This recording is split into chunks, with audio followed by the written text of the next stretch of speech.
तो वहीं दूसरी ओर तारकासुर अपनी मायावी नगरी शोणितपुर के रूप में अपने नवीन निवास का निर्माण पूर्ण कर चुका था।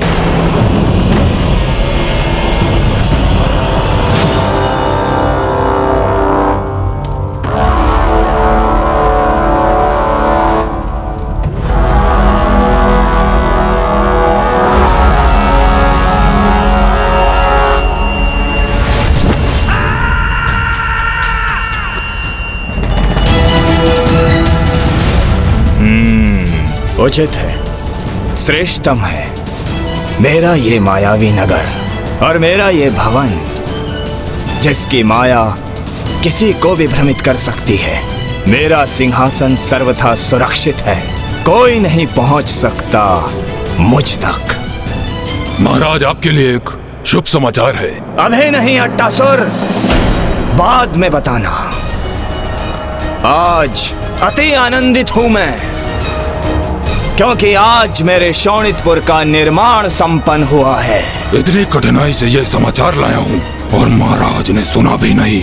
क्षमा करें महाराज, किंतु ब्रह्मदेव के वचनों से प्रभावित होकर अपने स्वर्ग का परित्याग कर दिया और उन्हीं के सुझाव से अपने शोणितपुर का भी निर्माण किया। किंतु ये क्या आवश्यक है महाराज? मेरा अर्थ है, ये नगरी सुंदर है, उत्तम है, किंतु ऐसा क्या विशेष है इस नगरी में? कदाचित तुम्हारा विचार उचित है रात्रिसुर, किंतु अब मेरे शोणितपुर का निर्माण हो चुका है, तो फिर अब इस प्रश्न को उठाने का कोई स्थान नहीं। तो क्यों ना हम इसका आनंद उठाएं? कितना मूर्ख है असुरराज तारकासुर, स्वर्ग त्याग दिया इस व्यर्थ के छद्म भवन के लिए।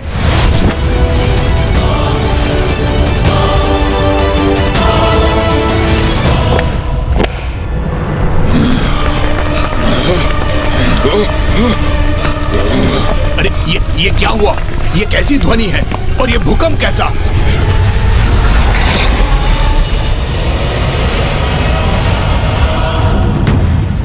मदिरा, ये तो अत्यंत अद्भुत प्रवाह है मदिरा का। आनंद आएगा अब। आओ आओ, आनंद मनाए हम। रात्रिसुर, तुम मेरे निष्ठावान सेवक हो, मेरे अति विशेष मंत्री हो, तो जाओ और जाकर मदिरा पान का आनंद लो। धन्यवाद असुरराज।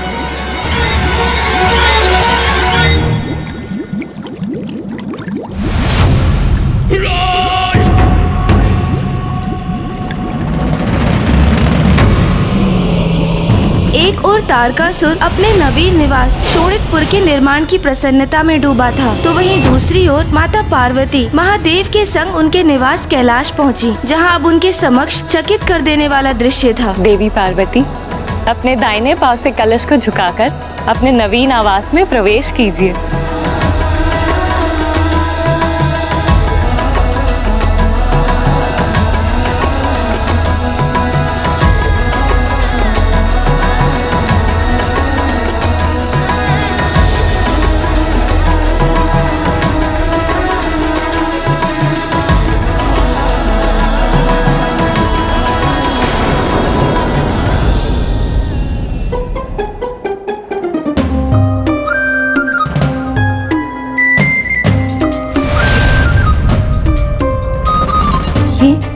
ये सब क्या? देवी पार्वती, अब अपने इस निवास को आपको ही संभालना होगा और प्रतीत होता है कि आपके समक्ष एक बहुत बड़ी चुनौती है, जिसका सामना आपको स्वयं ही करना होगा। अब आप मुझे आज्ञा दीजिए।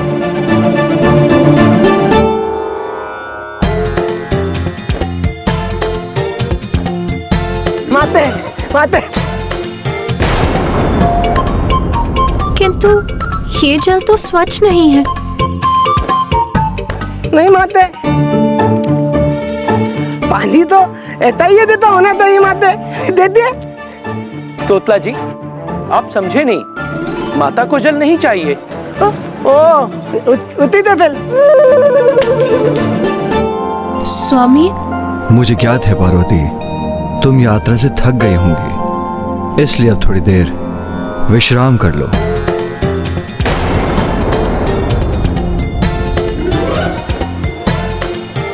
विश्राम करो? किंतु कहाँ? माते आइए, मैं आपको भवन दिखा देता हूँ, आइए ना। माता, तोतला जी का आशय है कि वो आपको संपूर्ण भवन दिखाना चाहते हैं। आइए। अब देखने को और शेष रह क्या गया है? देख क्या रहे हो रात्रिसुर, पियो उसे।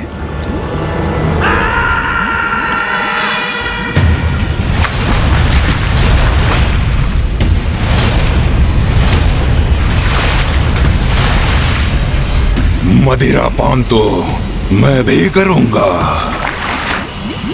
रुको अट्टासुर, अपनी बारी की प्रतीक्षा करो।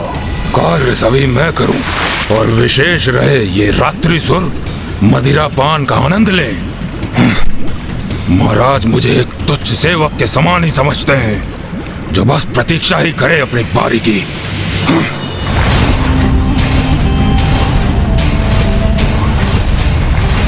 ये क्या, मदिरा में मेरी छवि? जल में प्रतिबिंब देखा सुना था, किंतु मदिरा में प्रतिबिंब प्रथम बार देखा है।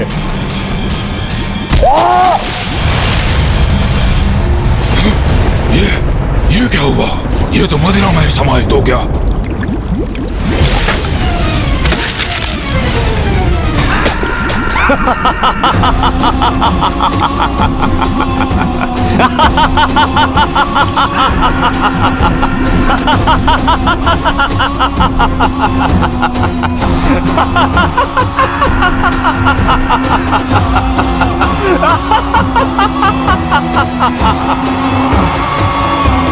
अपने मन में मुझे मूर्ख कह रहा था वो, मुझे, किंतु अब उसे ज्ञात हो गया होगा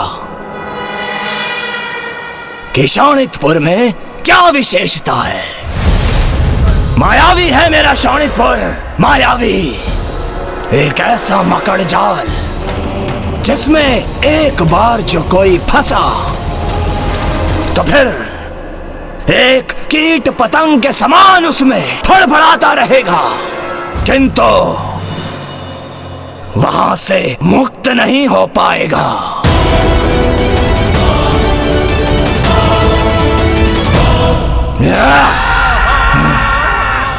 अट्टासुर, क्या समाचार देने वाले थे तुम मुझे? महाराज, यही ना कि महादेव और देवी पार्वती का विवाह संपन्न हो चुका है और वो कैलाश पर्वत की ओर प्रस्थान भी कर चुके हैं, किंतु मात्र कैलाश जाने से क्या होगा? अरे पुत्र तो प्राप्त नहीं हुआ है ना, और वो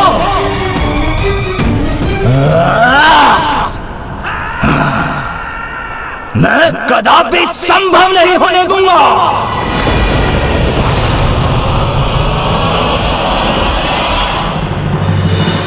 तो क्या तारकासुर के पास महादेव और माता पार्वती के विवाह का समाचार पूर्व से ही था? हाँ, किंतु तारकासुर को इसकी कोई चिंता नहीं थी, क्योंकि शोणितपुर का निर्माण तो हो चुका था और अपनी इस मायावी नगरी में उसे स्वयं के सुरक्षित होने का आभास भी हो रहा था। और उधर कैलाश में माता पार्वती प्रथम बार अपने जीवन में सब कुछ अस्त व्यस्त देख रही थी। आइए माते, आइए। माते ये देखिए, ये अपना तुंदल लतोई दल।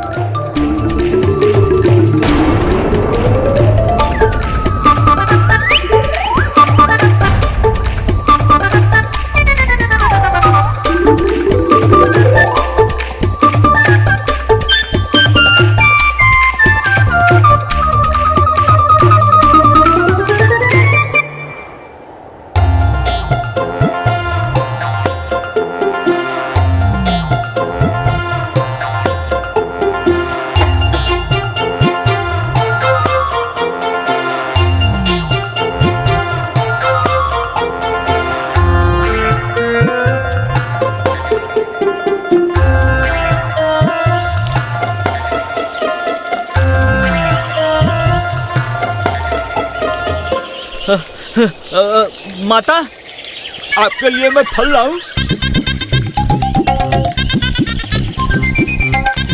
तेता लदा माते।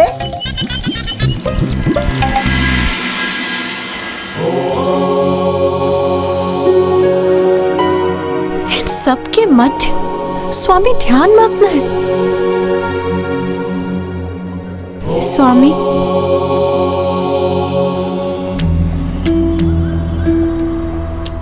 क्या हुआ उमा? स्वामी, हमारे भवन की अवस्था। क्या हुआ हमारे भवन को? मेरा अर्थ है, ये सभी ऐसा क्यों है यहाँ? यहाँ कुछ भी सुव्यवस्थित नहीं, सभी कुछ अस्त व्यस्त है। इतनी धूल एकत्रित है यहाँ, और रसोई गृह में पात्र भी छिन्न भिन्न है, और इतना मैला है वहाँ। ऐसा प्रतीत हो रहा है कि कितने समय से उसे किसी ने बुहारा तक नहीं, और रसोई घर में भोजन नहीं है, स्वच्छ जल नहीं है, और सभी का वो तो अपनी इच्छा अनुसार जहां तहां निद्रा में लीन। तो ये है आपकी चिंता का कारण? हाँ स्वामी। प्रिय, बाहर से मलिन प्रतीत होने वाला भीतर अपार सुंदरता को जन्म दे सकता है। कमल पुष्प भी कीचड़ में ही फलता फूलता है और खिलकर अपनी सुंदरता बिखेरता है। मैं तो व्यवस्था अव्यवस्था की विचार और आभास दोनों से ऊपर हूं। किंतु यदि आपकी चिंता यह है कि आप विश्राम कहाँ करेंगी? विश्राम, निद्रा, उसका तो विचार भी नहीं है मेरे मन में। आपने मेरी चिंता ध्यान से नहीं सुनी स्वामी। पार्वती, मैं तो यहाँ इस वृक्ष के नीचे ही वास करता हूँ, किंतु मैं आपकी चिंता अवश्य समझ सकता हूँ, और उसका निवारण करने हेतु मैं अभी नंदी को आदेश देता हूँ कि वो आपके लिए एक विशेष कक्ष का निर्माण करे। और अब आप भी इन व्यर्थ के विचारों को त्यागिए उमा, और मेरे साथ यहाँ बैठकर ध्यान करने का प्रयास करिए, क्योंकि ध्यान करने से सभी चिंताएं स्वतः मिट जाती हैं। नहीं स्वामी, आपका ध्यान अत्यंत महत्वपूर्ण है, किंतु जो मैं कह रही हूँ वो भी अत्यंत महत्वपूर्ण है। और नंदी जी जो कर सकते हैं वो मुझे ज्ञात हो चुका है, और मैं ये भी समझ चुकी हूँ अब जो कुछ भी करना है मुझे स्वयं ही करना है।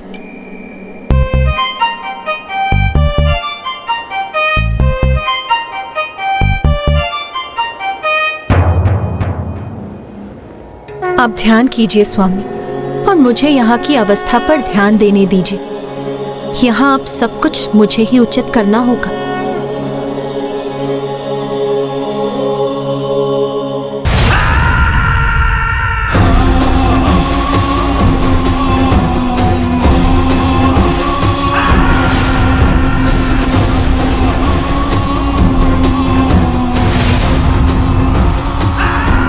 ये क्या? असंख्य अंड महाराज, ये क्या है? वृद्ध हो गए हो तुम मट्टासुर, इसलिए ये समझने में असमर्थ हो कि ये मेरे नवीन असुर हैं। ये कैसे असुर महाराज, जिनके ना हाथ है, ना पांव है, और ना ही मुख है? तन से ही नहीं, मन से भी वृद्ध हो चले हो तुम मट्टासुर। अभी अंडे से बाहर आने वाले नवजात असुर हैं ये। और जब ये बाहर आएंगे, तीव्र रक्त पिपासा होगी इनकी। समय आ गया है मेरे सुंदर असुरों, आओ बाहर आओ।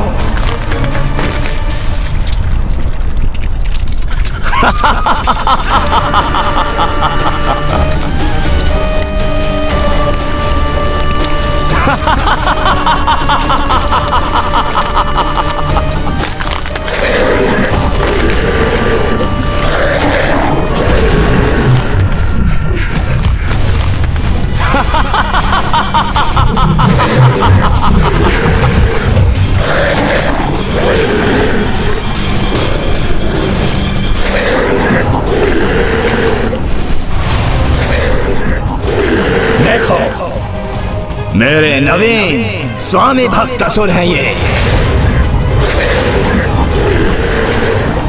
जाओ, पूर्ण करो अपने जीवन का उद्देश्य। आक्रमण करो कैलाश पर्वत पर। अंत करो देवी पार्वती का।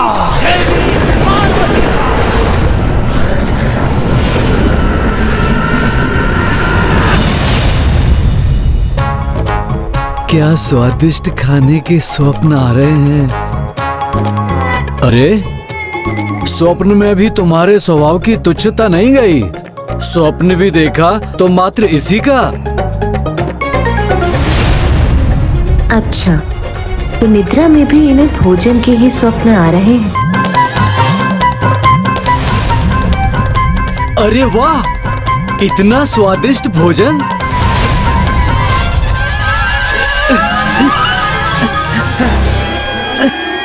रुक जाओ। कोई आगे नहीं बढ़ेगा, कोई इस भोजन को स्पर्श नहीं करेगा।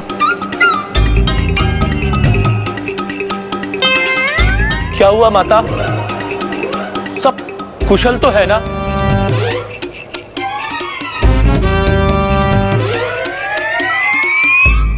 माता, ये मिष्ठान, ये पकवान आपने स्वयं तैयार किए?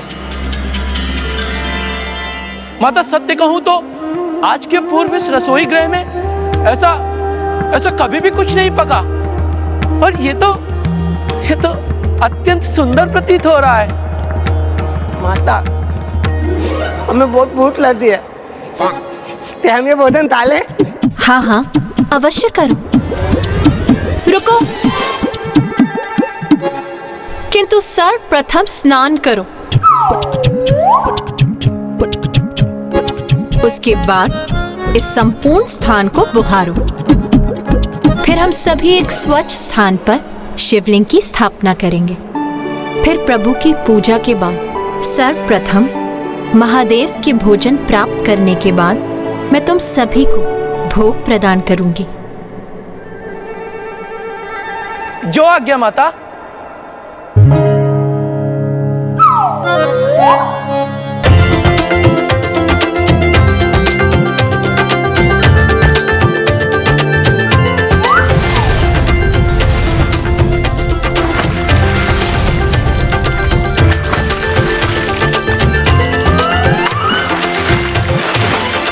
यदि मैंने इन गणों को अपना कार्य संपन्न करने की प्रतीक्षा की तो कदाचित मुझे अनंत काल तक ही प्रतीक्षा करनी होगी। मैं पूजा की तैयारी आरंभ करती हूँ। माता, ये लीजिए पूजा की सामग्री। एक ओर माता कैलाश की अवस्था में सुधार ला रही थी, तो दूसरी ओर तारकासुर के नवजात असुर माता को क्षति पहुंचाने हेतु कैलाश की ओर बढ़ रहे थे। यह अखंड ज्योत कैलाश को सदा प्रकाशित करती रहे।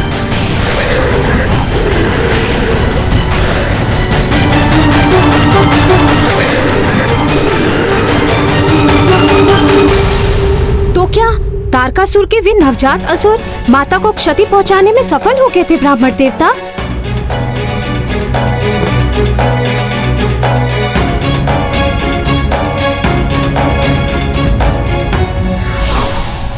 स्त्री से ही घर घर बनता है, इसलिए उसकी प्रत्येक इच्छा का सम्मान करना चाहिए। ब्राह्मण देवता, हम माता आदि शक्ति के तृतीय स्वरूप की कथा सुनने के लिए अति आतुर हैं।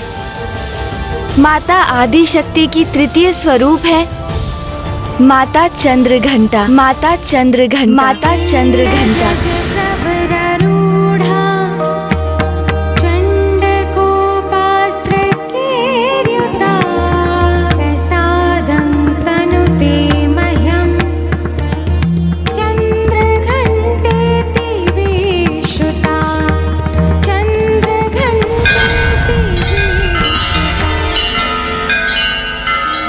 नवरात्रि के तृतीय दिवस अर्थात आज के दिवस माता चंद्रघंटा की पूजा होती है। और आज के दिवस साधक का मन मणिपूरक चक्र अर्थात तृतीय चक्र में स्थित होता है। चंद्रघंटा, कितना अनोखा नाम है माता के इस स्वरूप का। महाराज, माता चंद्रघंटा का ललाट अर्धचंद्र के टीके से सुशोभित है, इसलिए इन्हें चंद्रघंटा कहा जाता है। इनका अति सुंदर स्वर्णिम वर्ण है और इनके अनेक हाथ भांति भांति के अस्त्र शस्त्र से सुसज्जित हैं।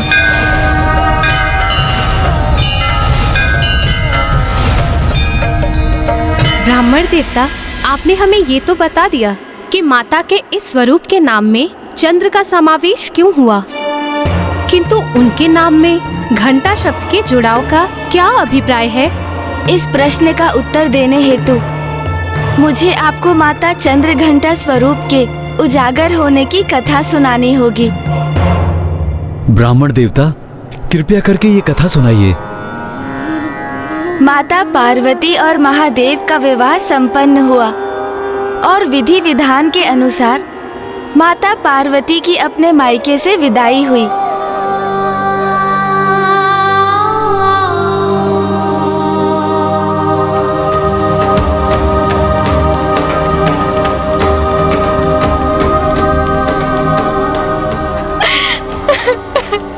स्त्री के जीवन का सर्वाधिक महत्वपूर्ण एवं अत्यंत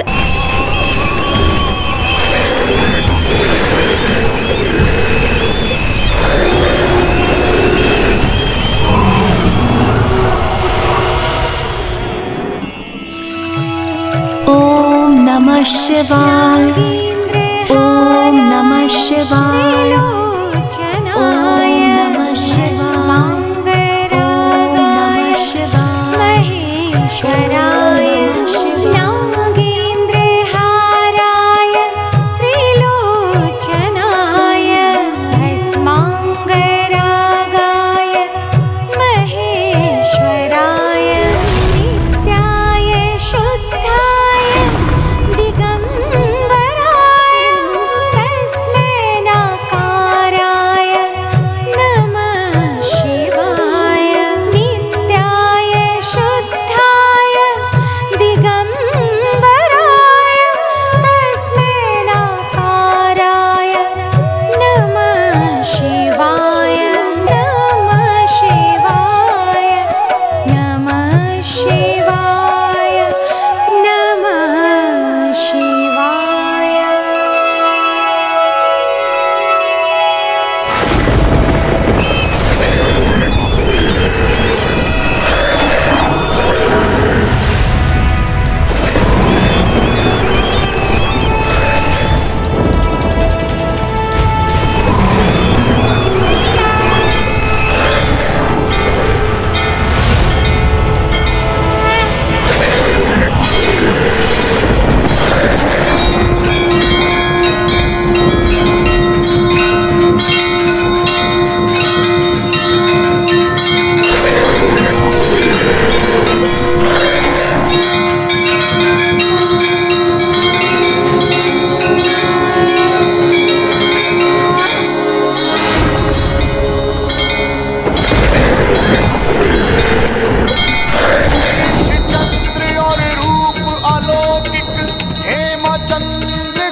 जिस भी गृह में सद्गृहिणी प्रातः और सायंकाल नियमित रूप से घंटा बजाकर ध्वनि उत्पन्न करती है, उस गृह से सभी प्रकार की बुरी शक्तियां दूर रहती हैं। यही माता ने भी किया। उन्होंने फिर घंटे की ध्वनि से कैलाश में अब तक व्याप्त समस्त नकारात्मक ऊर्जाओं को दूर किया। और इसलिए माता के तृतीय स्वरूप का नाम है माता चंद्र घंटा। माता चंद्र घंटा नारी की उपस्थिति की महत्व की प्रतीक है, जिससे भवन मात्र भवन न रहकर गृह बनता है। और माता के कैलाश आने के पूर्व महादेव एक तपस्वी का जीवन व्यतीत कर रहे थे। माता ने ही उन्हें वन गृहस्थ आश्रम की ओर अग्रसर किया, जिसके अनुरूप उनके निवास और उनके जीवन को व्यवस्थित किया और कैलाश को अखंड ज्योति से प्रकाशित किया। इतनी तपस्या के उपरांत माता को महादेव का साथ प्राप्त हुआ था, किंतु वास्तव में तो उनके तप का सुफल तो माता के रूप में महादेव को ही प्राप्त हुआ था। अब माता के जीवन का तृतीय चरण आरंभ हो चुका था। माता का ये रूप परम शांतिदायक और कल्याणकारी है। इनका ध्यान हमें लोक और परलोक दोनों में ही सुख सद्गति प्रदान करता है। देवी चंद्र घंटा की आराधना से साधक में वीरता निर्भयता के साथ साथ सौम्यता और विनम्रता का भी विकास होता है। माता चंद्र घंटा का ध्यान करने से साधक का तृतीय चक्र अर्थात मणिपूरक चक्र जागृत होता है।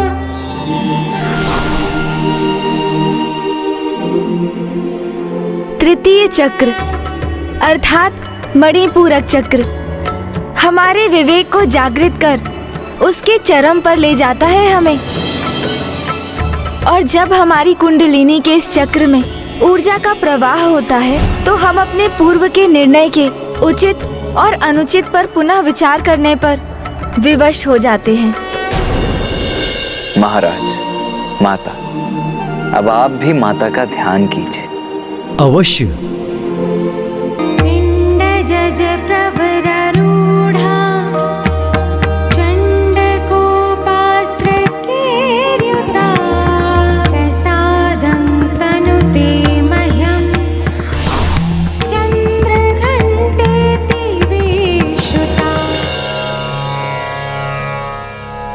महादेव, काशी में एक ही राजा हो सकता है। यदि मुझे यहाँ राज्य करना है तो आपको यहाँ से प्रस्थान करना होगा।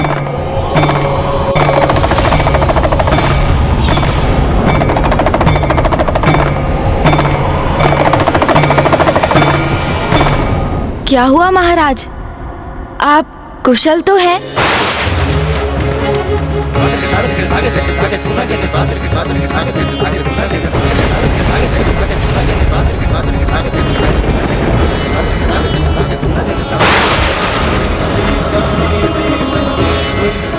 ऐसा क्यों आभास हो रहा है मुझे कि जैसे मुझसे कोई बहुत बड़ी भूल हो गई हो।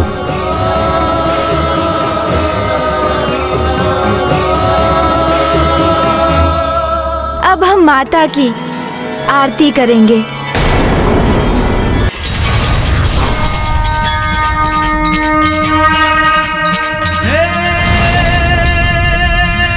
शीश चंद्र और रूप अलौकिक है माँ चंद्र घंटा।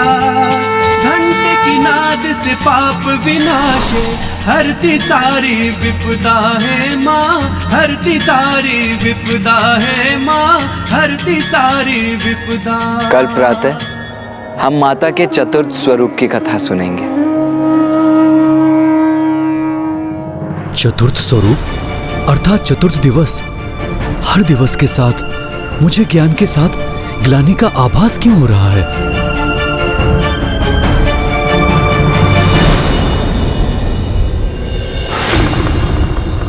रामदेव, ये मेरी कल्पना मात्र है अथवा महाराज देवदास के मन में कोई संशय उत्पन्न हुआ जिसके कारण वो तनाव में आ गए? नहीं देवराजेंद्र, ये मात्र आपकी कल्पना नहीं है। जैसे जैसे महाराज दिव्यदास के चक्र जागृत हो रहे हैं और वो देवी पार्वती और महादेव के भिन्न भिन्न कथाओं का श्रवण कर रहे हैं, उनके भीतर जागरूकता का प्रवाह हो रहा है। ये जितना शीघ्र हो उतना ही उचित है। मुझे तो मात्र यही आशा है कि जब तक उन्हें सत्य का, अपने कृत्य के परिणाम का पूर्ण बोध हो, सृष्टि के लिए अधिक विलंब ना हो चुका हो।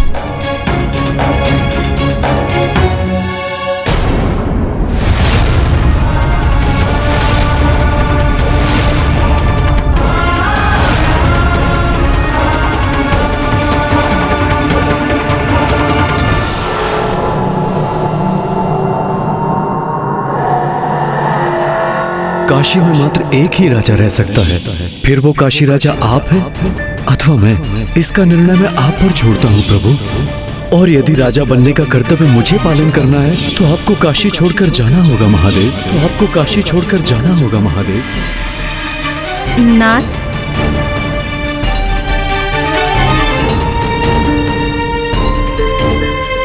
नाथ, मैं पूजा के समय से देख रही हूँ आप बहुत तनावग्रस्त प्रतीत हो रहे हैं। सब कुशल तो है ना? मैं तो माता के अगले स्वरूप की कथा श्रवण करने की प्रतीक्षा कर रही हूँ। आपको तो ज्ञात ही है, इतने अनेक प्रकार से मैं भी माता की यात्रा में स्वयं की यात्रा ही देख रही हूँ।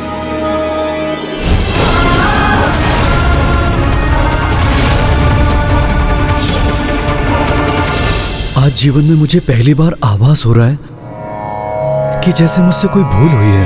भूल? आपसे? कौन सी भूल महाराज? ये तो मुझे भी ज्ञात नहीं। नहीं नाथ, आपसे कोई भूल हो ये कैसे संभव है? आप काशी के महाराज हैं, न्यायप्रियता और धर्मपरायणता के उत्कर्ष उदाहरण हैं आप।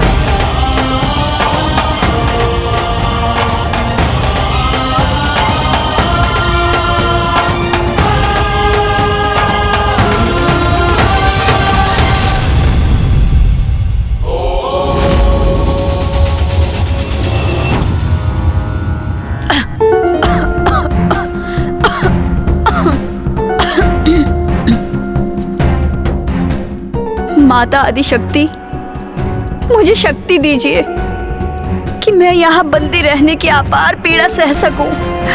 मुझसे रहे ब्रह्मदेव एवं देवगण को तो और भी अधिक कष्ट होता होगा। मुझे इतना बल दीजिए माता कि आपके आशीर्वाद से यहाँ से मुक्त होने तक मैं यहाँ स्थिरता से रह सकूं। वाह वाह!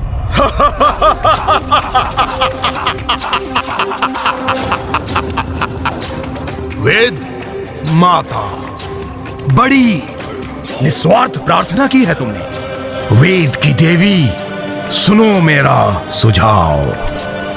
देवताओं की चिंता छोड़ो और अपनी चिंता करो, क्योंकि तुम्हें मुक्त कराने यहां कोई नहीं आएगा, ना वो देवता और ना ही तुम्हारी आदि शक्ति माता। मुझे विश्वास है माता पर, इसलिए मुझे अपनी कोई चिंता नहीं। किंतु तुम अवश्य अपनी चिंता करो दुर्गमासुर। तुम्हारे पास जो समय है उसका सदुपयोग करो, क्योंकि तुम्हारा अंत निश्चित है। क्योंकि यदि माता यहाँ नहीं पहुंची तो अवश्य उसके पीछे कोई बड़ा कारण है। माता तुम्हारा विनाश करने अवश्य यहाँ पहुंचेंगी, तब तुम्हें क्षणिक अवकाश भी प्राप्त नहीं होगा।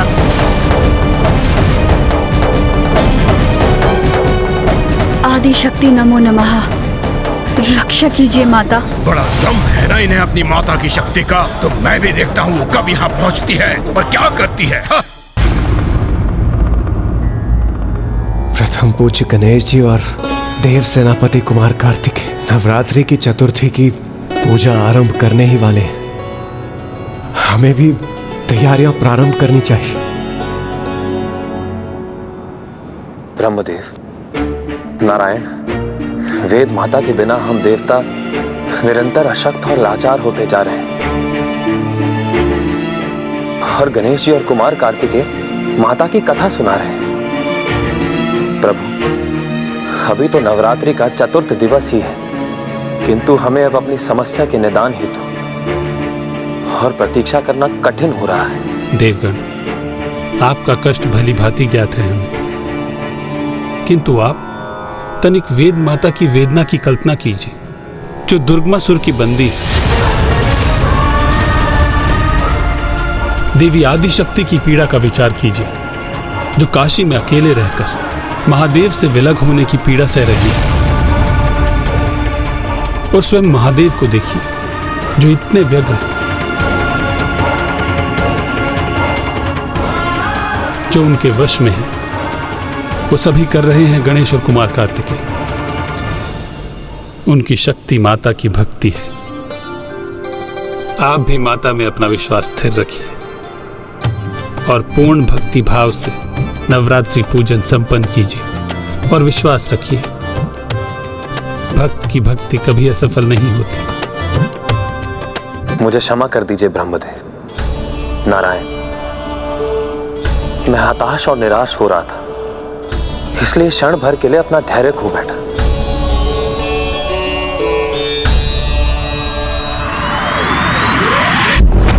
आज नवरात्रि का चतुर्थ दिवस है। माता कुष्मांडा माता की चतुर्थ स्वरूप हैं, जिनकी पूजा हम आज करेंगे। ब्रह्मांड का जन्म माता कुष्मांडा की मंद मुस्कान से ही हुआ था। माता की मंद मुस्कान से? हाँ माता, ये उस समय की बात है जब चहुं दिशाओं में मात्र अंधकार ही व्याप्त था। सृष्टि का कहीं कोई चिन्ह मात्र भी नहीं था।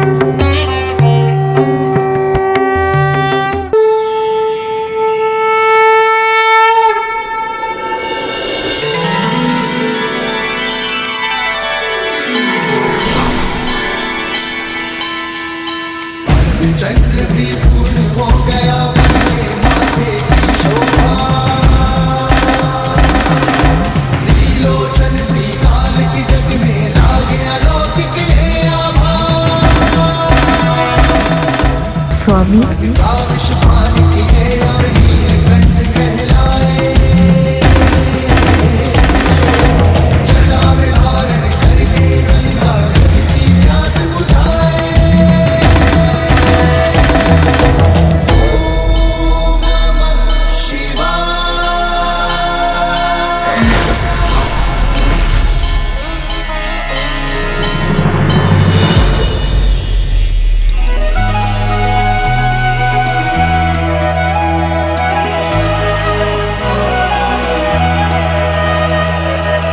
सूरज चमके माथे पर, टीका ऐसी शोभा देखती सृष्टि, अलगता अलग फीका। केशों के जुड़े सजाए, पृथ्वी की सारी ऊर्जा उसी कैलाशपति की।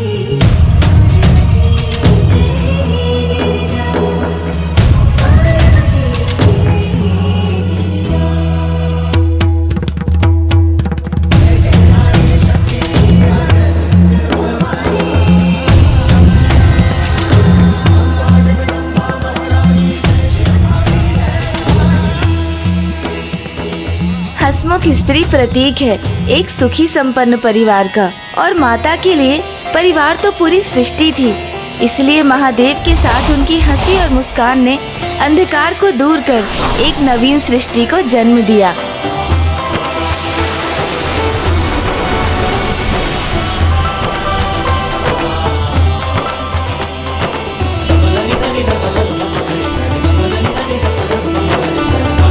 अद्भुत।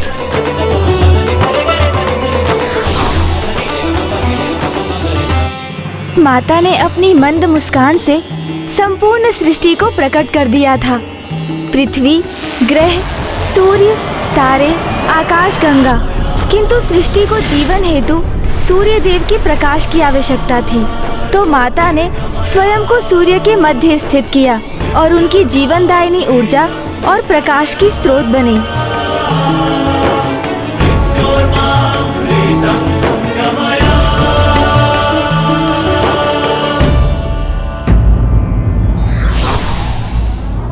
न केवल गृह स्वामिनी होती है अपितु संपूर्ण ऊर्जा की स्रोत होती है। माता चंद्रघंटा का विवाह माता पार्वती के रूप में महादेव से होने के पश्चात वे अपने नवीन निवास कैलाश तो पहुंच गयीं, किंतु वहां चारों ओर सब कुछ अस्त व्यस्त देखने के पश्चात उन्होंने तत्काल गणों को सब कुछ पुनः सुव्यवस्थित करने के कार्य में लगा दिया और माता स्वयं शिवलिंग की पूजा स्थापना करने में जुट गयीं।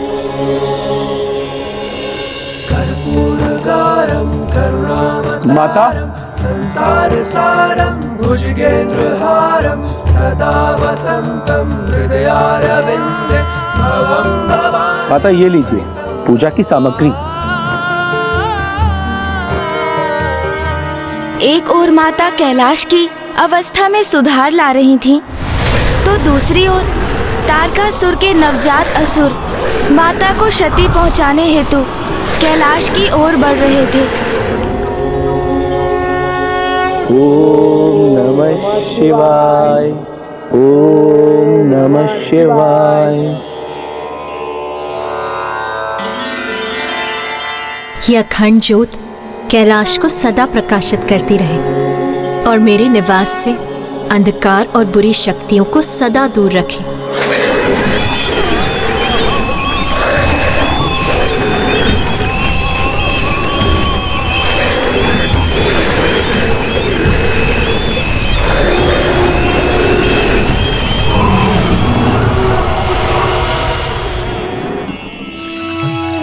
ओम नमः शिवाय, ओम नमः शिवाय, ओम नमः शिवाय, ओम नमः शिवाय, महेश्वराय नागेंद्र हाराय त्रिलोचनाय भस्मांगरागाय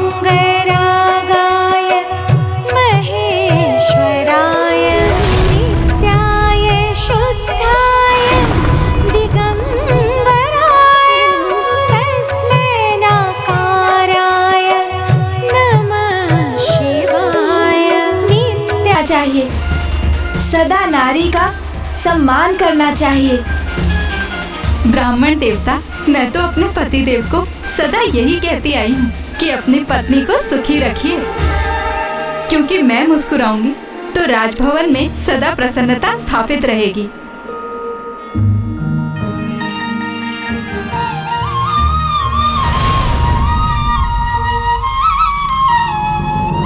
ये कैसी विचित्र विडंबना है कि जिनकी मुस्कुराहट से सृष्टि उजागर हुई, आज उन्हीं माता आदिशक्ति की मुस्कान उनसे छिन चुकी है। और ये सब महाराज देवोदास के कारण हुआ है। मेरी माँ प्रसन्न नहीं रहेंगी तो काशी में भी कहाँ समृद्धि हो सकेगी।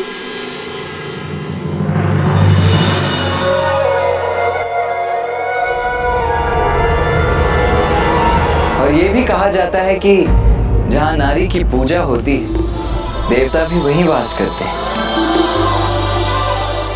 और सत्य तो ये भी है कि नारी ही संसार की शक्ति है। सूर्य ब्रह्मांड की आत्मा है और सूर्य की शक्ति है माता कुष्मांडा।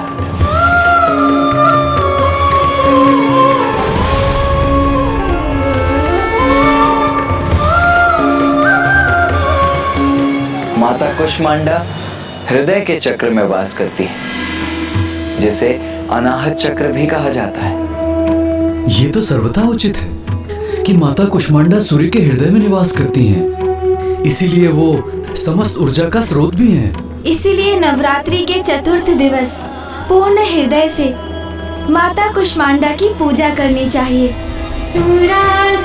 इनकी पूजा से रोग और शोक दोनों का ही नाश होता है तथा आयु, यश, बल और आरोग्य की प्राप्ति होती है और जीवन काल के उपरांत परम पद की भी प्राप्ति होती है। तो आइए अब हम माता कुष्मांडा की पूजा करते हैं।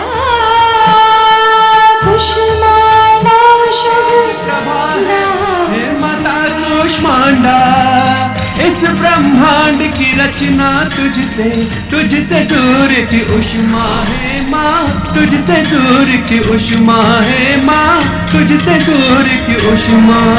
यदि मुझे यहाँ राज्य करना है तो आपको यहाँ से प्रस्थान करना होगा।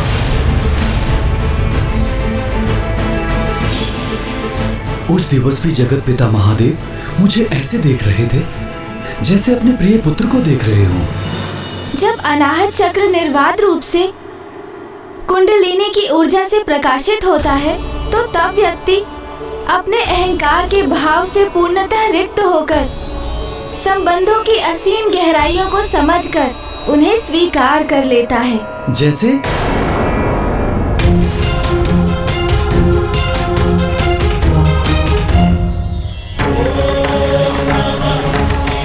महादेव केवल ईश्वर ही नहीं, जगत पिता है। वो अहंकार से सर्वथा परे हैं। सभी चराचर जीव उनकी संतानें हैं। यदि उनकी संतान महादेव से कुछ मांग ले तो स्वयं अपार कष्ट सहकर भी वो अपनी संतान को कभी निराश नहीं करते। महादेव महादेव। प्रतीत होता है कि अनाहत चक्र के प्रकाशित होने से आपको भी इस सत्य का स्वतः आभास हो ही गया कि वो महादेव ही तो है, जगत पिता।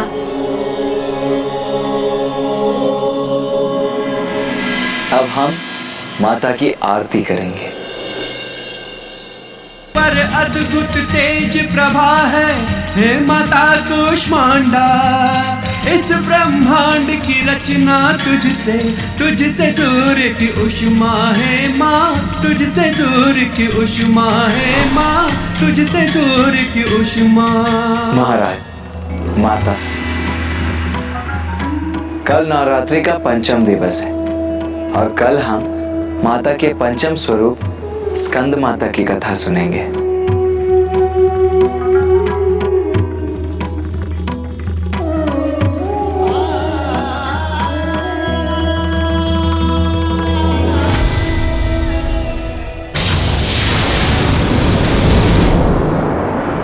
माता, जब प्रत्येक दिवस मैं और भैया महाराज देवोदास और माता सरला को आपकी कथा सुनाते हैं तो हमें इसका एक गहरा आभास भी होता है कि पिताश्री को प्राप्त करने के लिए आपने कितने कष्ट सहे हैं और हम आपकी भक्ति में पूर्ण रूप से डूब जाते हैं। पुत्र, वो कष्ट कहाँ जो मेरे लिए आशीर्वाद बने।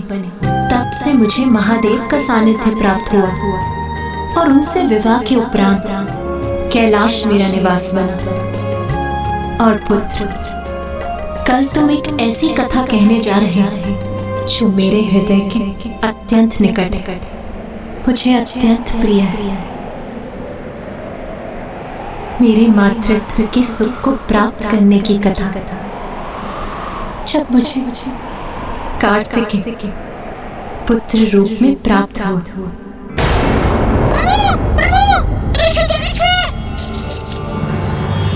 क्या हुआ मूषक जी? क्या हुआ है ऋषिवर को?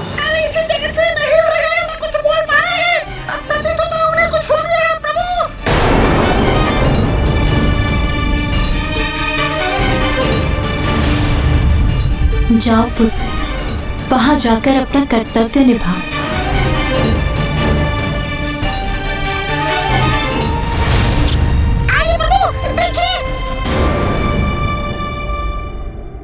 भैया, ऋषिवर के अभी प्राण शेष है, किंतु ये अस्वस्थ प्रतीत हो रहे हैं। हमें शीघ्र ही धन्वंतरी जी का आवाहन करना चाहिए। उचित है गणेश।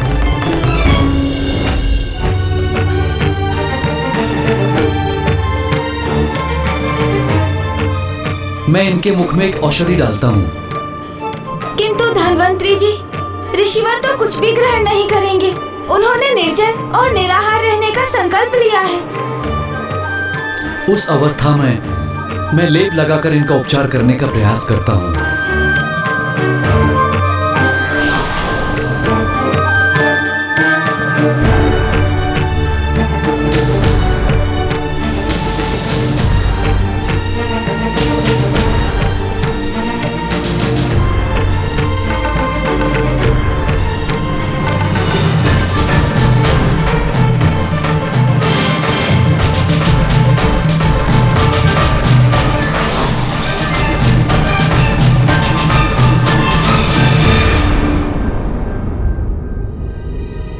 गणेश जी, कुमार कार्तिकेय जी, मैंने इन्हें लेप तो लगा दिया है, किंतु इनकी अवस्था अत्यंत गंभीर है। बस किसी प्रकार ये जीवित वर हैं। पिताश्री के दर्शन करने के लिए ही ऋषिवर के प्राण रुके हुए हैं। यदि पिताश्री ऋषि जगेश्वरी की देहावसान से पूर्व काशी नहीं लौटे तो हम पर ब्रह्म हत्या का दोष लग जाएगा।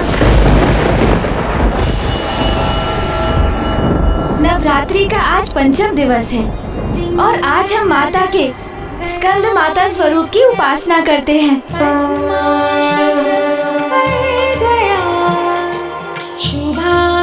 इस स्वरूप में माता पार्वती की गोद में भैया कार्तिकेय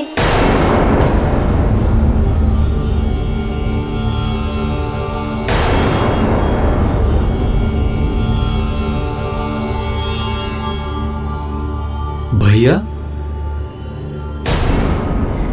महाराज, मेरा अर्थ था कुमार कार्तिकेय अर्थात गणेश जी के बड़े भैया। वो माता पार्वती की गोद में रहते हैं।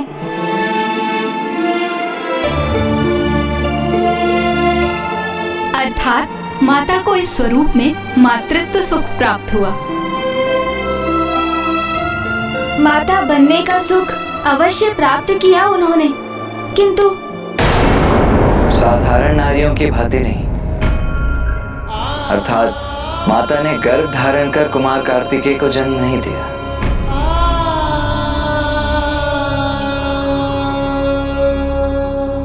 किंतु ये भी तो माँ की ही लीला थी। एक और माता पार्वती और महादेव का विवाह संपन्न हो चुका था और अब माता अत्यंत प्रसन्नता से गृहस्थीन का जीवन व्यतीत कर रही थी। उन्हें सभी सुख प्राप्त थे, किंतु संतान प्राप्ति की कामना तो अभी भी थी उन्हें। स्वामी, माता की पूर्णता तो संतान से होती है। मुझे संतान का वरदान दे स्वामी। तथास्तु। और देवताओं को तो इसी क्षण की प्रतीक्षा थी। और अब अंततः उनकी प्रतीक्षा समाप्त होने वाली थी। महादेव और माता पार्वती का वो पुत्र जन्म लेने वाला था जो तारकासुर का अंत करने वाला था। और ऐसा ही होता, किंतु क्या ब्राह्मण देवता? देवताओं ने इसमें एक और अवस्था जोड़ दी। महादेव ने माता पार्वती को संतान प्राप्ति का वरदान दे ही दिया। शीघ्र ही वो एक पुत्र को जन्म देंगी। इसी शुभ घड़ी की प्रतीक्षा तो हम सभी इतने वर्षों से कर रहे थे, क्योंकि अब अंततः उस तारकासुर के आतंक का अंत होने ही वाला है। इंद्रदेव, सूर्यदेव, तारकासुर का अंत तो हो जाएगा, किंतु एक नवीन समस्या का भी जन्म होगा जिस पर अभी तक आपका ध्यान नहीं गया।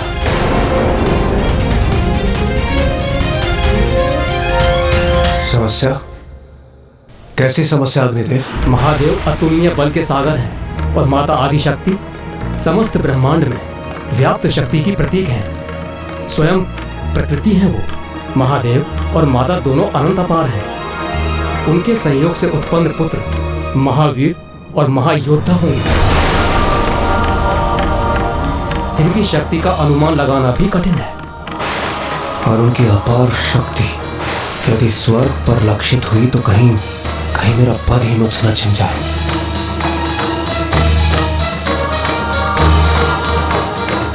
इस समस्या का हमें कोई ना कोई उचित समाधान ढूंढना ही होगा। तारकासुर का वध करने हेतु हमने स्वयं के लिए एक महासंकट को आमंत्रित कर लिया है।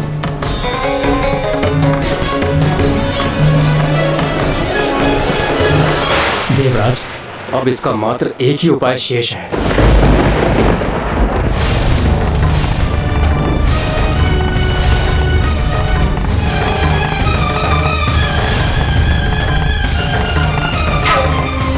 महादेव, तारकासुर के आतंक से हमारी रक्षा कीजिए प्रभु। केवल आप ही का पुत्र उसका अंत कर सकता है। आपका ऐसा पुत्र महादेव जो केवल आप ही के अंश से उत्पन्न हो। जिसमें माता पार्वती की कोई भूमिका और कोई योगदान न, कोई भूमिका और कोई योगदान न, कोई भूमिका और कोई योगदान न।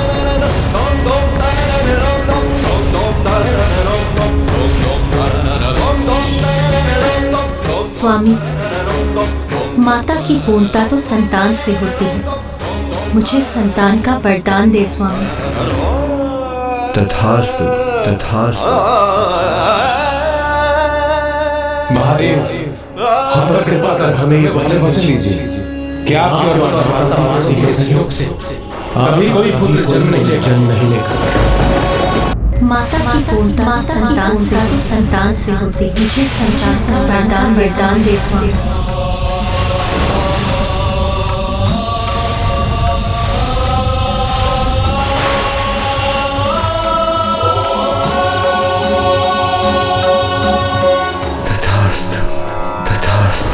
जब माता पार्वती को ज्ञात हुआ कि महादेव ने देवताओं को क्या वचन दिया है, तो वो अत्यंत कुपित हुई।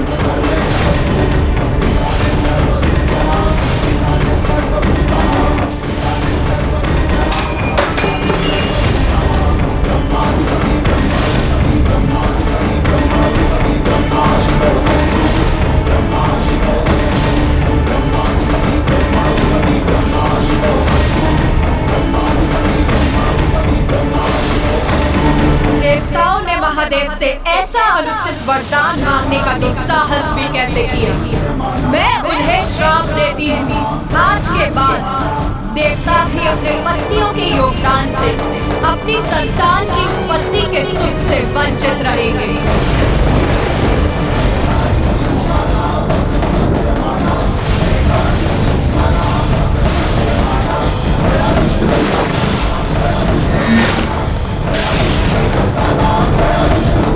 जब महादेव को ज्ञात था ब्राह्मण देवता कि माता पार्वती संतान प्राप्ति को लेकर अत्यंत उत्साहित थी, तो उन्होंने देवताओं को ऐसा वरदान क्यों दे दिया? शिवली, शिवली, शिवली। तथास्तु, तथास्तु।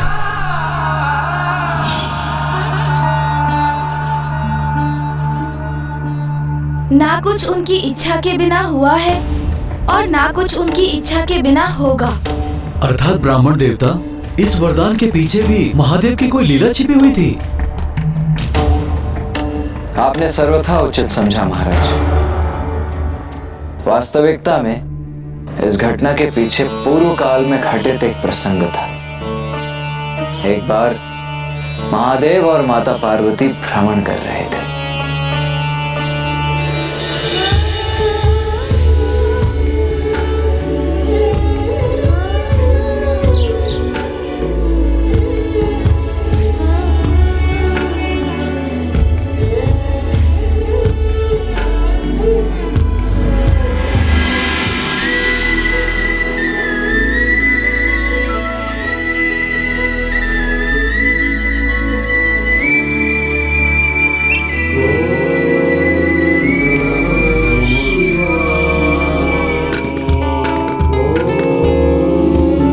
स्वामी, इस सघन वन में कौन आपकी प्रार्थना कर रहा है? संकादिक ऋषि। अच्छा, तो अब समझी मैं। मेरे साथ भ्रमण पर निकलना तो मात्र एक बहाना था। वास्तविकता में तो आपको आपके भक्तों से भेंट करने की इच्छा यहाँ खींच लाई। कहिए, उचित कह रही हूँ ना मैं स्वामी? महेश्वरी, भक्त भगवान के दर्शन के लिए जितने आतुर होते हैं, उतने ही आतुर भगवान भी भक्त से भेंट करने के लिए होते हैं। तो चलिए ना, मैं भक्त और भगवान के मध्य आऊं, ये मुझे कदापि स्वीकार नहीं।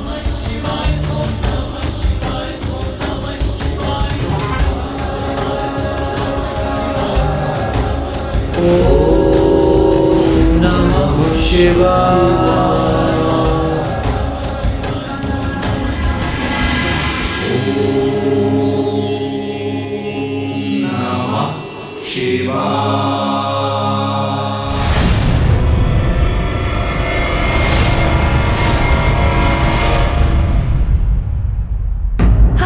प्रत्येक इच्छा पूर्ण हो यह आवश्यक नहीं, किंतु उसके पीछे अवश्य कोई ना कोई बड़ा कारण छिपा होता है, यह समझने की आवश्यकता है। माता आदि शक्ति उन देवाधिदेव महादेव की सहचारिणी थी, जिन्हें कभी किसी के प्रति आसक्ति नहीं हुई थी।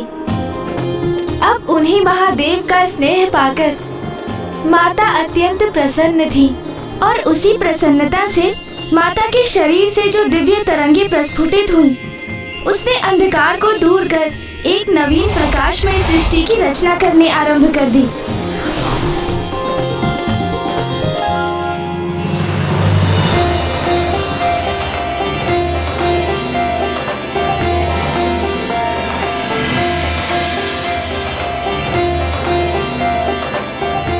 समस्त गण, गंधर्व, देवता आदि का सम्मान पाकर माता की प्रसन्नता सरल हास्य के रूप में फूट पड़ती थी। माता के उसी आनंद ने अनेकों सुंदर रंगों में रंग दिया था कैलाश को।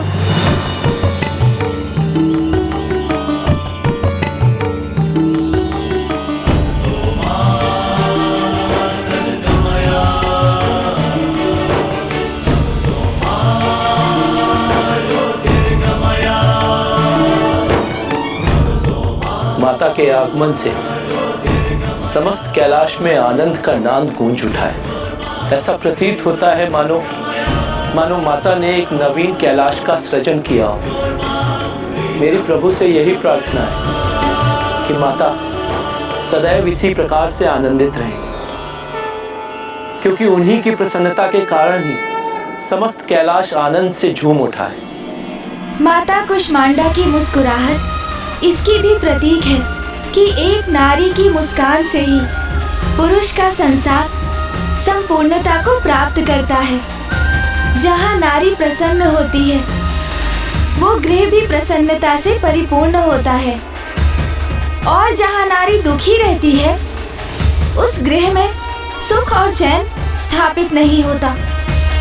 इसलिए नारी को कभी दुखी नहीं करना चाहिए। सदा नारी का मेरे पुत्र के रूप में चंद्र।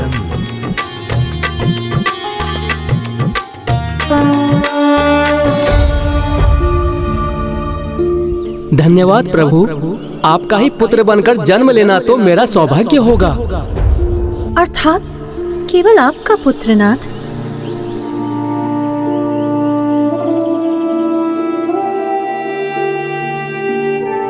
महादेव की लीला तो अपरंपार है, और उनको तो ये पूर्व से ही ज्ञात था कि देवताओं को महादेव और माता पार्वती के पुत्र को लेकर संशय होगा। और ये भी ज्ञात था उन्हें कि देवता मात्र उनके अंश से उत्पन्न पुत्र का अनुरोध करेंगे।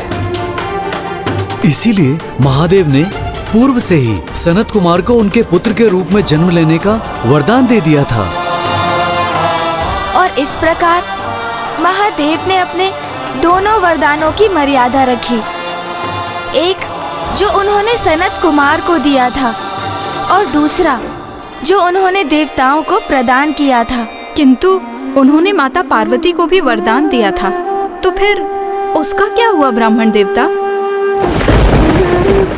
जब माता पार्वती को ज्ञात हुआ कि महादेव ने देवताओं को क्या वचन दिया है, तो वो अत्यंत कुपित हुई, और फिर उन्होंने भी देवताओं को उनकी पत्नियों के संयोग से कभी कोई संतान उत्पन्न ना होने का कठोर श्राप दे दिया।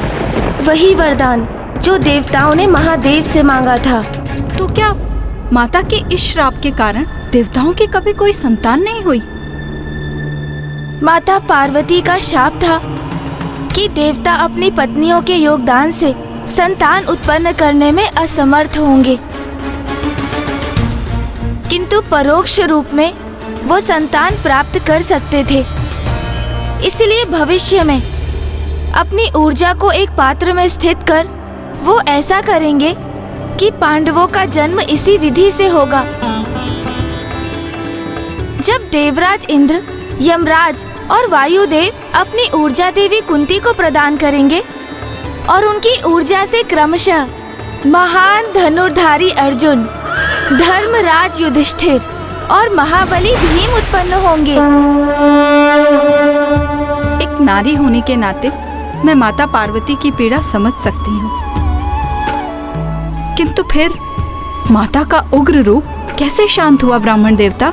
माता को तो एकमात्र महादेव ही शांत कर सकते थे, और उन्होंने माता को एक आश्वासन दिया।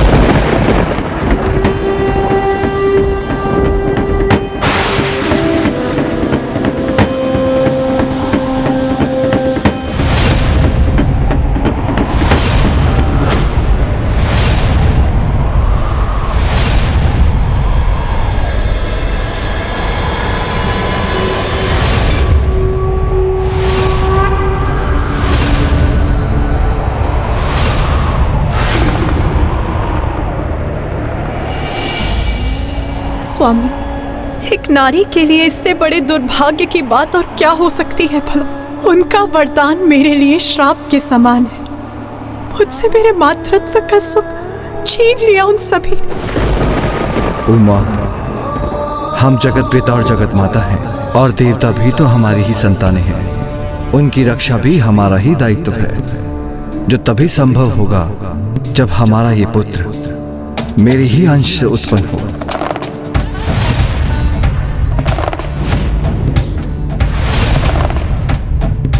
किंतु मेरी ऊर्जा से जीवन प्राप्त करने पर भी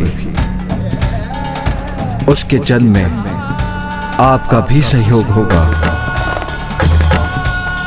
आपका भी अंश समाहित होगा। पार्वती, हमारे पुत्र पर आपका भी उतना ही अधिकार होगा जितना मेरा।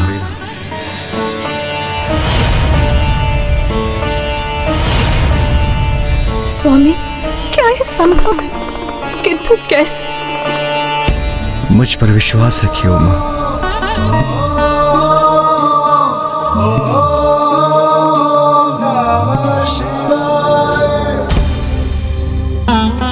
और फिर कुमार कार्तिकेय के जन्म का समय निकट आ गया।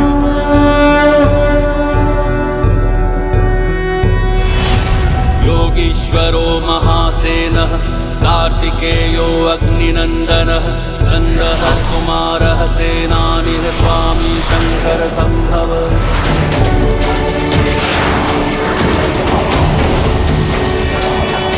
महादेव की उस ऊर्जा शक्ति को संभालने का प्रयास सर्वप्रथम भूदेवी ने किया, तत्पश्चात वायुदेव और फिर अग्निदेव।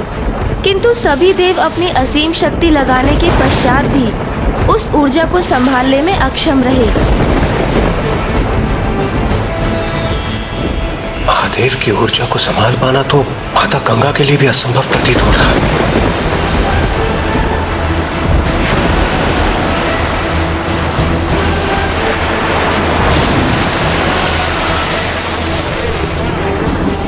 महादेव की ऊर्जा को सह पाना सभी के लिए असंभव है। इस प्रकार उनके पुत्र का जन्म कैसे संभव? अब कैसे होगा ताड़कासुर का वध? मेरी ऊर्जा अब उचित गंतव्य पर पहुंची है। सरकंडू भी उसे संभाल पाने में सक्षम है।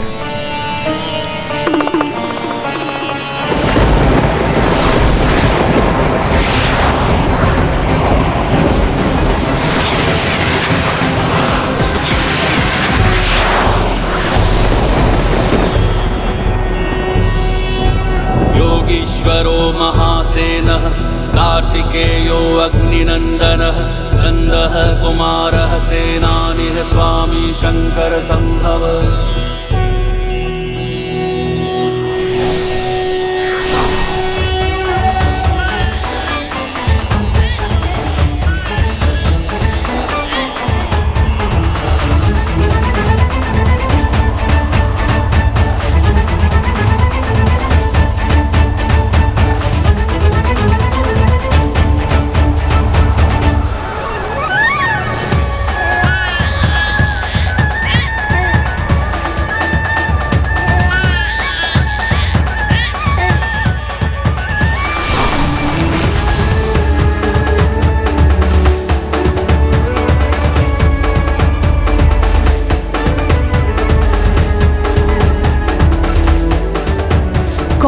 ये दिव्य सुंदर शिशु जो अपने सुंदर नेत्रों से हमें देख रहा है। प्रतीत हो रहा है जैसे वो हमें पुकार भी रहा है। हमें वहाँ जाना चाहिए।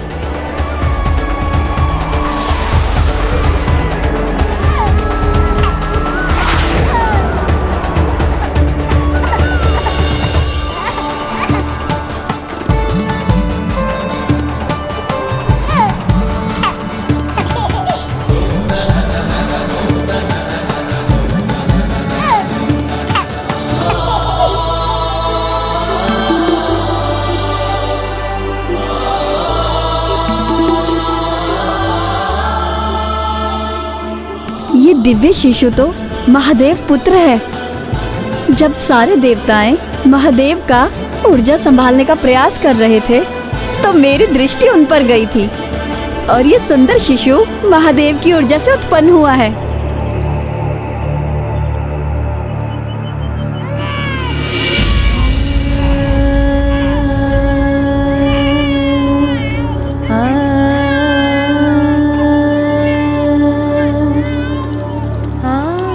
उमा, सरकंडूब तो आपका ही स्वरूप है, इसलिए मेरी ये संतान तो आपकी भी संतान है।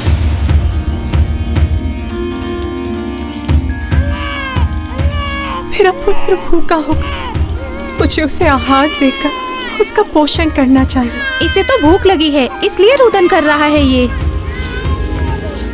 ये शिशु तो महादेव और माता पार्वती के वात्सल्य का अधिकारी है, किंतु ऐसे निराहार इसे कैलाश कैसे भेज दे?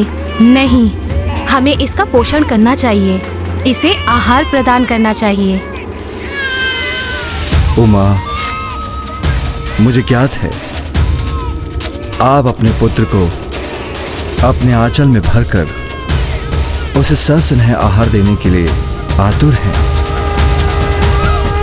किंतु आपका पुत्र कीर्तिकाओं को अपना आहार प्रकट करने की अनुमति दे रहा है, उन्हें आशीष दे रहा है,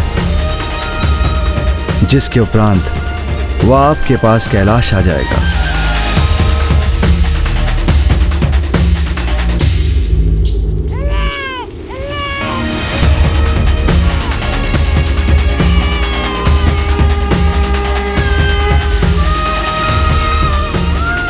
उमा,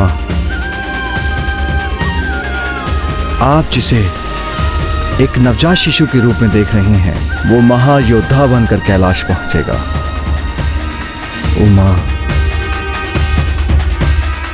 आप शीघ्र ही कैलाश में आगमन होगा, तो क्या आप उसके लिए समुचित व्यवस्था नहीं करेंगी? आप सर्वथा उचित कह रहे हैं नाथ। मेरा पुत्र कैलाश आने वाला, मुझे जाकर उसके लिए आवश्यक व्यवस्था करनी चाहिए।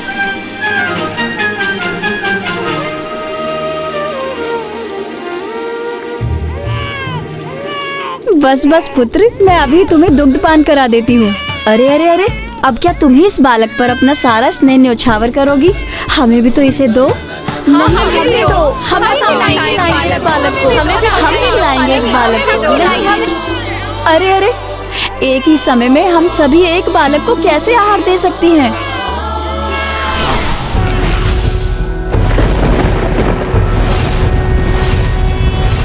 योगीश्वरो महासेनः कार्तिकेयो अग्निनंदनः स्कंदः कुमारः सेनानिः स्वामी शंकर संभव। महादेव पुत्र, इस शिशु ने 6 शीश धारण कर लिया हमारे लिए। हम कृतार्थ हुए। अब हम सब इसे आहार प्रदान कर सकते हैं, क्योंकि ये षणानन है।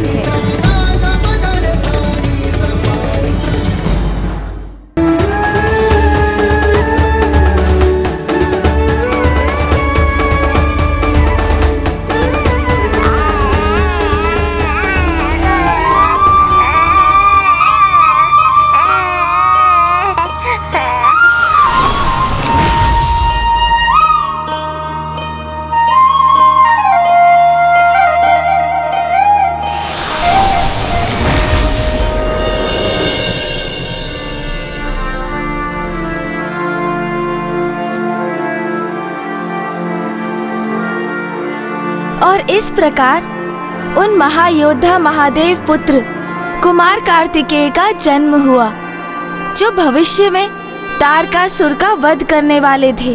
तो अब तो देवता चिंता मुक्त होकर आनंदित हो गए होंगे।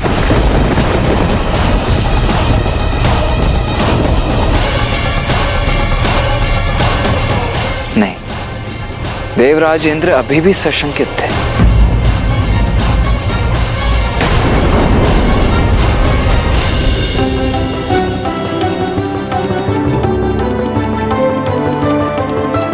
अपने शिशु रूप में भी कितने दिव्य और तेजस्वी हैं महादेव पुत्र। पर है तो वो शिशु ही।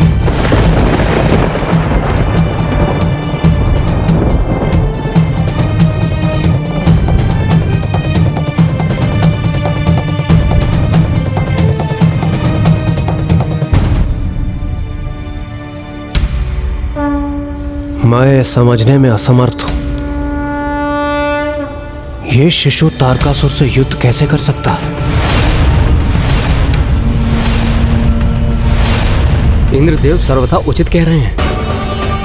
उस महाकाय महाबली असुर तारकासुर से युद्ध करने के लिए महादेव पुत्र अभी कहां सामर्थ्य होंगे? तो क्या हमें अभी और प्रतीक्षा करनी होगी, इनकी आयु की वृद्धि की, इनकी शिक्षा प्राप्ति की? ये अनंत प्रतीक्षा तो अब असहनीय होती जा रही है।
महादेव पुत्र तो किशोर हो गए, किंतु ये तो मुझे अभी भी सुकुमार ही प्रतीत हो रहे हैं। ये भी उचित है। जिस भयंकर तारकासुर के समक्ष कोई देवता भी नहीं टिक सका, उसका सामना कैसे करेंगे कुमार?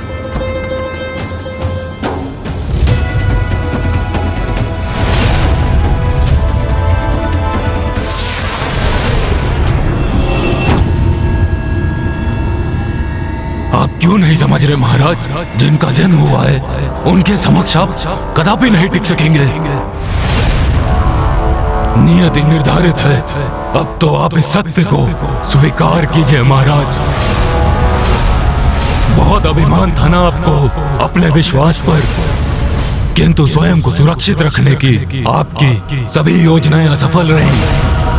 और फिर अब तो महादेव का पुत्र भी उत्पन्न हो गया है, जिससे सर्वथा अनुचित प्रमाणित हुआ है आपका विश्वास महाराज।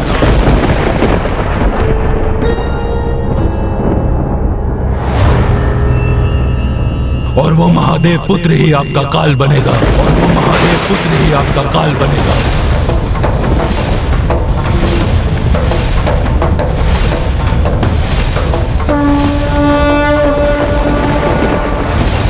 आपका तो सर्वनाश होगा ही, किंतु इन सभी का सर्वनाश होगा। और इस सर्वनाश से मैं भी सुरक्षित नहीं रहूंगा, मेरा भी अंत होगा। आया आपका काल महाराज, आप ही नहीं टिक सकेंगे उसके समक्ष।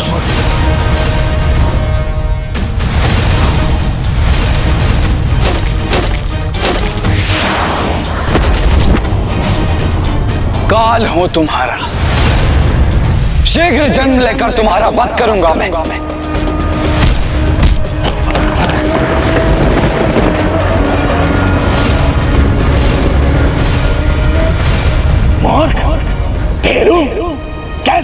हो तुम? असुरों की भावी पीढ़ियां असुरों के नाम पर कलंक के रूप में स्मरण करेंगी तुम्हें।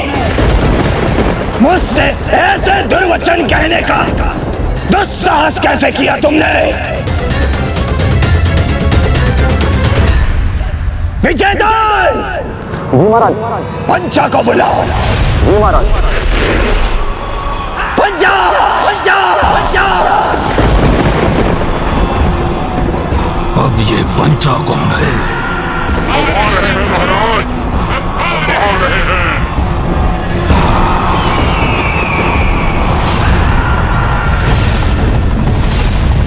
एक और कार्तिकेय तारकासुर का संहार करने के लिए जन्म ले चुके थे, तो वहीं दूसरी ओर तारकासुर ने भी कार्तिकेय को क्षति पहुंचाने की मंशा से अपने असुर पंचा का आवाहन किया। नियति निर्धारित है, किंतु प्रत्येक कार्य अपने समय आने पर ही घटित होता है। इसलिए भवन में भ्रमण करते करते महादेव एवं माता पार्वती सनत कुमारों के आश्रम तक पहुंच गए।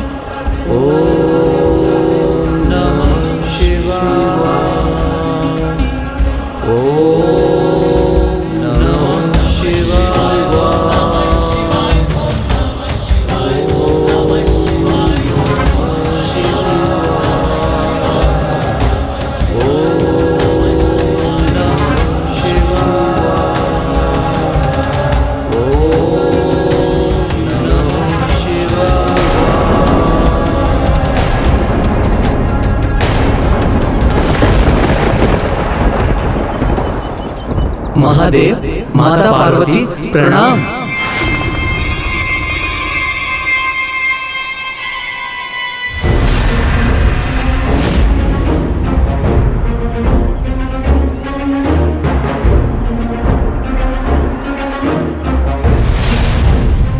ये क्या सनत कुमार, मैं तुम्हारे समक्ष खड़ा हूं और तुमने मेरा अभिवादन भी नहीं किया। महादेव, क्या चाहते हैं आप? कौन आपको प्रणाम करे? मेरा शरीर अथवा मेरी आत्मा? मेरा ये शरीर तो मिथ्या है, नश्वर है। इसका एक ना एक दिवस तो अंत होना अनिवार्य है, इसलिए इसका कोई महत्व नहीं। जो सत्य है वो मेरी आत्मा है, और यदि आप मेरी आत्मा का अभिवादन चाहते हैं तो मेरी आत्मा में उसी का अंश है जो आप स्वयं हैं। अर्थात हम एक ही तत्व हैं। तो फिर कौन बड़ा और कौन छोटा? तो मैं उठकर आपको क्यों प्रणाम करूं?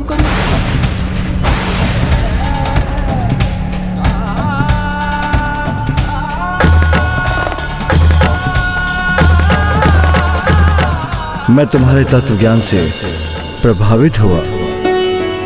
मेरी इच्छा है कि तुम मेरे पुत्र के रूप में जन्म